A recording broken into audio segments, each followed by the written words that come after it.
Secretaria do Instituto Federal do Pará, o IFPA Campus Bragança. Sou bolsista do PIBID, Programa de Iniciação à Docência, e hoje eu trago um experimento falando sobre a formação de imagem no espelho esférico, né? Tanto no espelho côncavo, tanto no espelho convexo, né? E para iniciar os procedimentos do experimento, precisamos de uma introdução. O que são o espelho esférico? Quais as características das imagens do espelho esférico? Aí depois disso a gente vai para o experimento. Bom, pessoal, o que são os espelhos esféricos, né?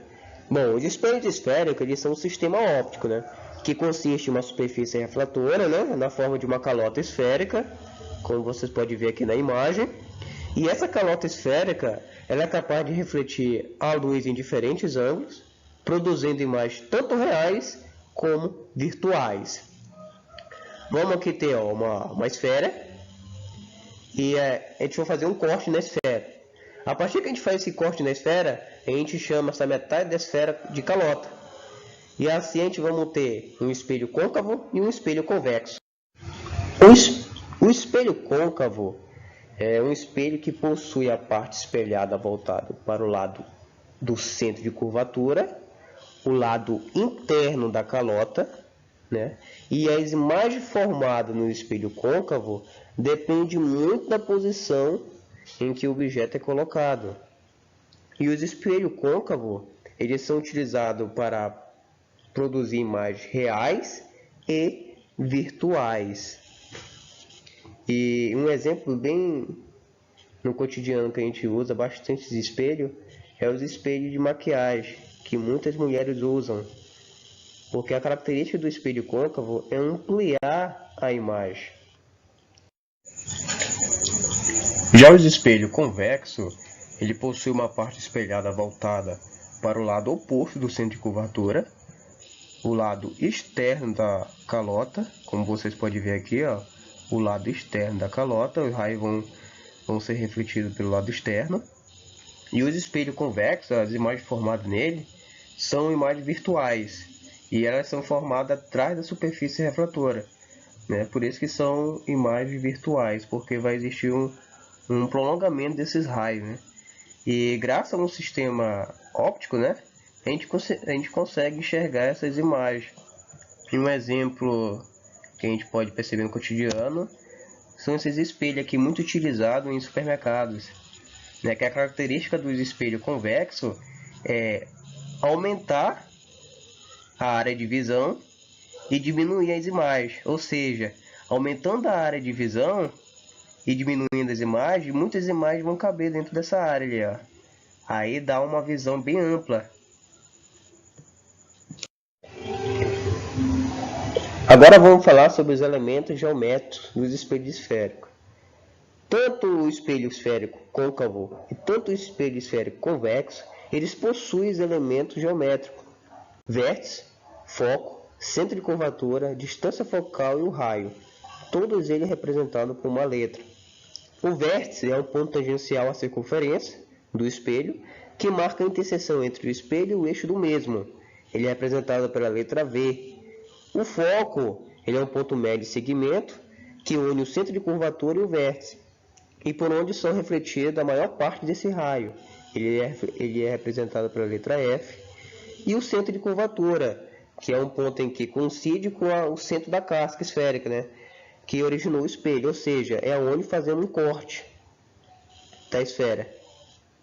E temos também a distância focal, que é a distância entre o vértice e o foco, né? É a metade do raio. A gente vai falar profundamente dela logo depois. E temos aqui o raio, que é a medida do raio da casca esférica que originou o espelho, ou seja, representa a distância do centro de curvatura até o vértice. E temos também o eixo principal, essa linha aqui, ó, que vocês estão vendo, essa linha é chamado eixo principal. Ele é a linha de centro, né, que une todos os elementos: o vértice, o foco e o centro de curvatura.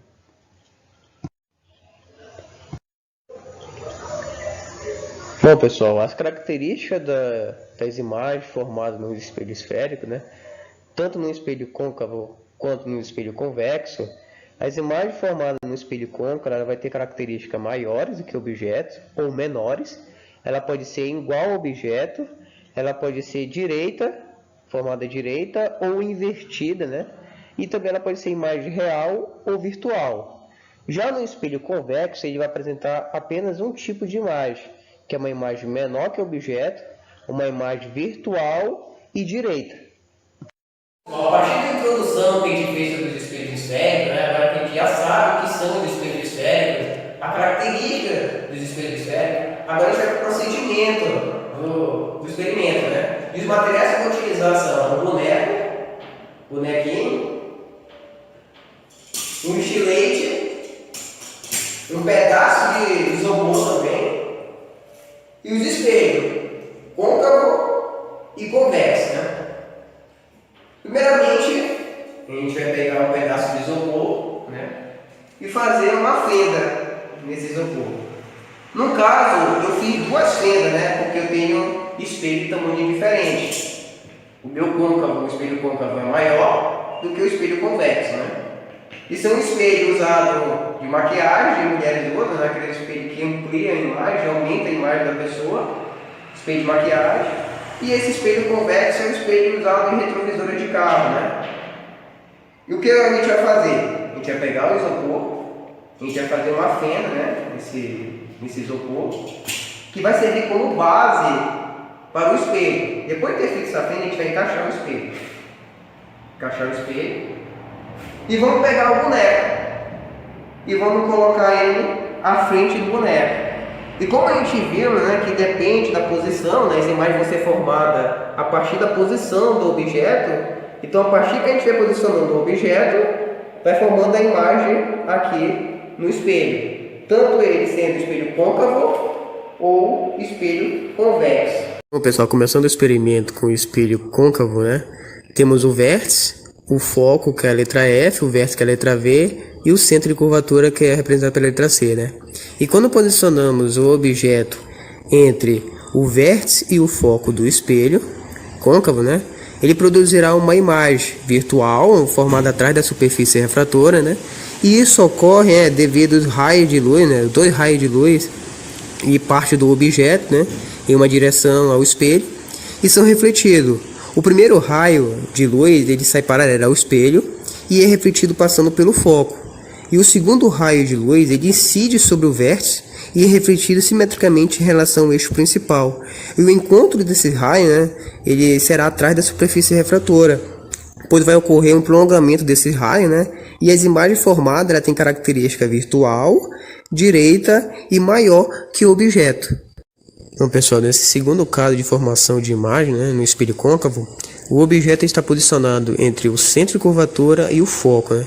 E quando posicionamos o objeto entre o foco e o centro de curvatura de um espelho côncavo, né, ele produzirá uma imagem real e invertida.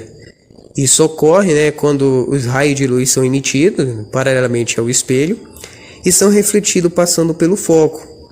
E o outro raio, né, de luz que sai do objeto, ele incide sobre o foco, né, e é refletido paralelamente ao espelho. E o encontro desse raio, né, forma uma imagem com características maiores que o objeto, invertida em real, como vocês estão observando lá no espelho a imagem dele.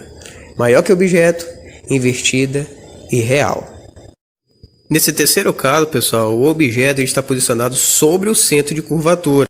Quando posicionamos, né, o objeto e ele é colocado a uma distância do centro de curvatura em relação ao vértice do espelho côncavo, a imagem formada ela vai ser real e do mesmo tamanho que o objeto. Isso ocorre quando dois raios, né, ele parte do objeto e são refletidos. O primeiro raio ele sai paralelo ao espelho e é refletido passando pelo foco. Já o segundo raio de luz, né, ele incide passando pelo foco e é refletido paralelamente ao eixo principal. E o encontro desse raio forma a imagem com característica real, invertida e do mesmo tamanho que o objeto, como vocês podem observar lá na imagem. É uma imagem real, invertida e do mesmo tamanho do objeto. Nesse quarto caso, o objeto ele vai estar posicionado além do centro de curvatura.